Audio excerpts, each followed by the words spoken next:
काका कालेलकर ने गुरुवार दिनांक 21/12/1944 को अपनी मुंह बोली बहन सरोज को महिला आश्रम की स्थापना करने के बारे में सूचित करते हुए पत्र लिखा था। काका कालेलकर ने जिस आश्रम की कल्पना की थी उसके बारे में कुछ ज्यादा सोचते हुए लिखा कि बहन सरोज को यह पत्र पढ़कर आश्रम की स्थापना और उसे कैसे चलाना है यह सोचने में मदद मिलेगी। काका कालेलकर ने आश्रम के नियमों के बारे में लिखा था। आश्रम यानी होम अर्थात घर, उसकी व्यवस्था में या संचालन में किसी पुरुष का संबंध नहीं होना चाहिए। आश्रम का विज्ञापन अखबार में न देकर हमें ऐसी व्यवस्था करनी होगी कि आश्रम के लिए पैसे सहज मिलें, कहीं मांगने न जाना पड़े। आश्रम में जो भी महिला आएगी वह अपने खाने पीने की तथा कपड़े लत्ते की व्यवस्था स्वयं ही करके आए। यदि कोई महिला गरीब है तो उसकी सिफारिश करने वाले लोगों को उस महिला के खर्च की पक्की व्यवस्था करनी होगी। पूरी पहचान और परिचय के बिना किसी महिला को दाखिल नहीं करना चाहिए। दाखिल हुई हर महिला जब चाहे तब आश्रम छोड़ सकती है। यदि किसी महिला का आचरण आश्रम को ठीक न लगे तो बहुत सोच समझकर 1 या 3 महीने का नोटिस देकर उसे आश्रम से हटाया अर्थात निकाला जा सकता है। आश्रम को किसी एक धर्म को न मानकर सभी धर्म मानने होंगे। अतः आश्रम में सामान्य सदाचार, भक्ति तथा सेवा का ही वातावरण होना चाहिए। आश्रम में स्वावलंबन को अधिक महत्व न देकर सादगी का आग्रह होना चाहिए। आरंभ में पढ़ाई या उद्योग की व्यवस्था भले न हो, लेकिन आगे चलकर उपयोगी हों ऐसे उद्योग महिलाओं को सिखाने चाहिए। पढ़ाई भी आसान हो।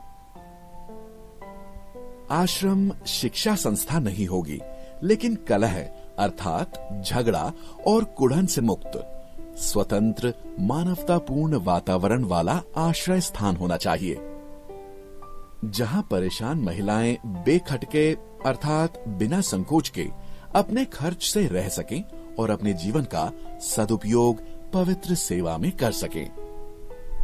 यदि ऐसा आसान आदर्श हो और आश्रम की व्यवस्था पर किसी समिति का झंझट न हो तो बहन सरोज इन सारी बातों का ध्यान रखकर बड़ा काम सुंदर तरीके से चला सकोगी। इससे महिलाओं के ऊपर समिति का बोझ नहीं आएगा और वे परेशान नहीं होंगी। काका कालेलकर ने पत्र में लिखा था, आगे चलकर अपनी कुशलता के बल पर ही कुछ बहनें संस्था चलाने का भार उठा लेंगी।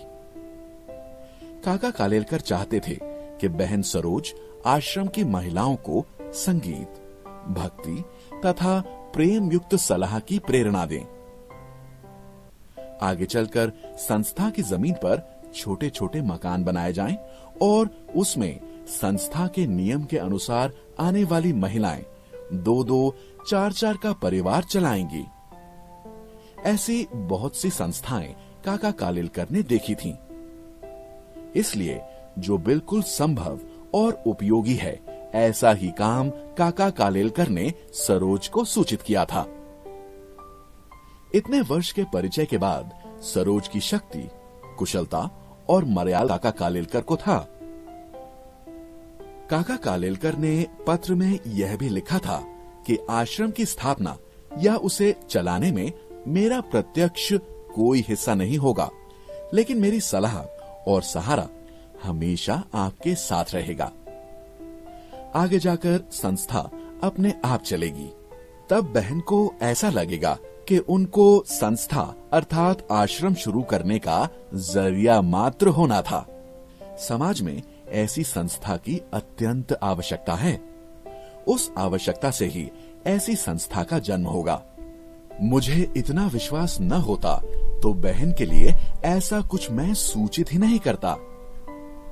तुम दोनों अर्थात सरोज और उनकी बेटी रेहाना इस सूचना का प्रार्थना पूर्वक विचार करना, लेकिन जल्दी में कुछ तय न करके जब समय हो तब मुझे उत्तर देना। बहन यदि आश्रम की स्थापना के लिए हाँ कहे तो अभी से आगे का विचार करने लगूंगा। यहाँ सर्दी अच्छी है, फूलों में गुलदाउदी, क्रिजेंथेमम फूल बहार में हैं। यह फूल टिकते बहुत हैं, लेकिन उनकी कलियां महीनों तक नहीं खुलती। जैसे कोई भारी रहस्य की बात पेट में भरकर और होठों को सीकर बैठ गई हो। जब खिलती हैं तब भी एक एक पंखुड़ी करके खिलती हैं।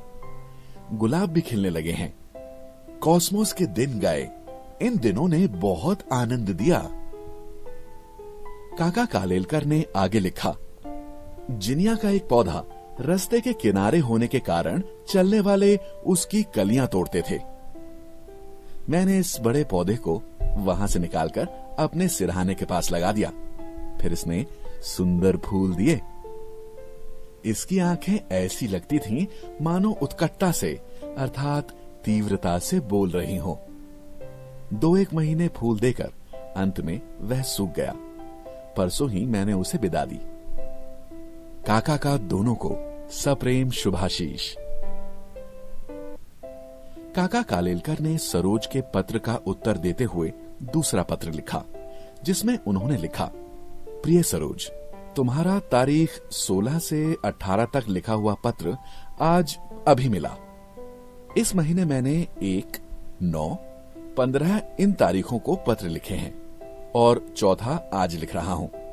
अब तुमको हर सप्ताह मैं पत्र लिखूंगा।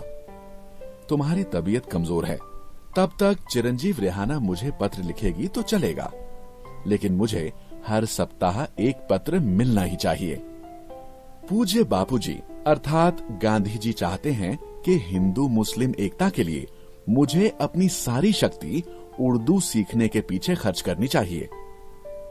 तुमको मैंने एक संदेश भेजा था कि तुम उर्दू लिखना सीखो, लेकिन अब तो मेरा एक ही संदेश है, पूरा आराम लेकर पूरी तरह ठीक हो जाओ। तारों के नक्शे बनाने के लिए कंपास बॉक्स भी मंगा कर रखा है, लेकिन अब तक कुछ हो नहीं पाया है। मैंने अपने फूल के गमले अपने पास से निकाल दिए हैं, सादे क्रॉटन को ही रहने दिया है। सबको काका का सप्रेम शुभाशीष। सीख। महिला आश्रम पाठ से हमें मानवीय मूल्यों को अपनाते हुए महिलाओं का सम्मान करने की प्रेरणा मिलती है। साथ ही इस बात का बोध होता है कि महिलाओं के स्वावलंबन हेतु ऐसे आश्रमों की समाज को आवश्यकता है। पुनरावर्तन। काका कालेलकर का सरोज को पत्र लिखना। काका कालेलकर का सरोज को पत्र के माध्यम से आश्रम की स्थापना और उसके नियमों की जानकारी देना। काका कालेलकर का सरोज को पत्र के माध्यम से गुलदाउदी और जिनिया के फूलों की विशेषता बताना। काका कालेलकर का सरोज को दूसरा पत्र लिखना। काका कालेलकर का सरोज को हर हफ्ते पत्र लिखने के लिए कहना। काका कालेलकर का दूसरे पत्र के माध्यम से गांधी जी की इच्छा को सरोज के सामने व्यक्त करना।